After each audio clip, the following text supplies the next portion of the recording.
नमस्कार और जूले दोस्तों, ये आज मेरा 5वां दिन है अनशन का पानी और नमक पर। मैं बिल्कुल ठीक हूँ।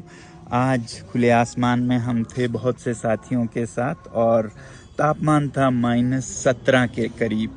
और ऐसे में आप देख रहे हैं ये जो गिलास का पानी है ये न सिर्फ जमा है बल्कि फूल के ऊपर आया है, मगर ये बिल्कुल नहीं जमा है क्योंकि ये अल्कोहल है और अल्कोहल का जमने का तापमान है -114 और पानी का 0 डिग्रीज। तो ऐसे में हम अनशन कर रहे हैं लद्दाख के संरक्षण के लिए, लद्दाख में डेमोक्रेसी के बहाली के लिए। मगर ये सिर्फ लद्दाख की बात नहीं है, ये एक देश भर में विश्वास को दोबारा स्थापित करने की बात है। हमारे देश में सब कुछ है, लोहा है, कोयला है, मिनरल्स हैं, मगर कमी है तो विश्वास की, ट्रस्ट डेफिसिट, जिसके चलते अब लोग किसी पे भरोसा नहीं करते हैं।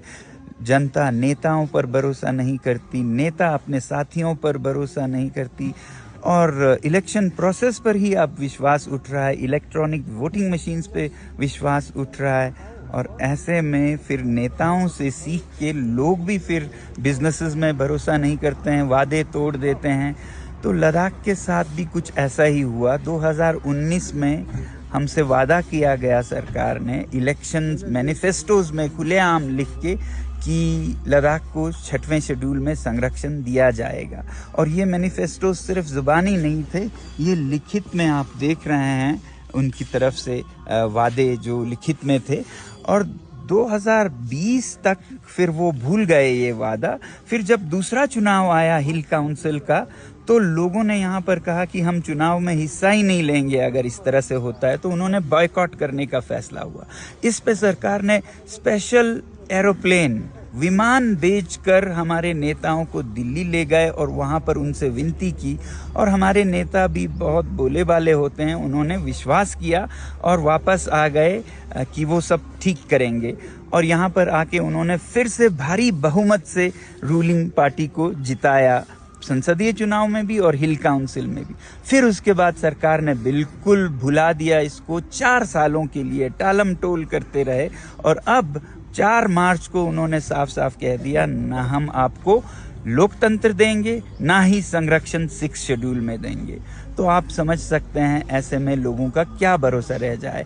अब लोग यहाँ पर फिर से कह रहे हैं कि संसदीय चुनाव को आने वाले हम बहिष्कार करेंगे, बॉयकॉट करेंगे।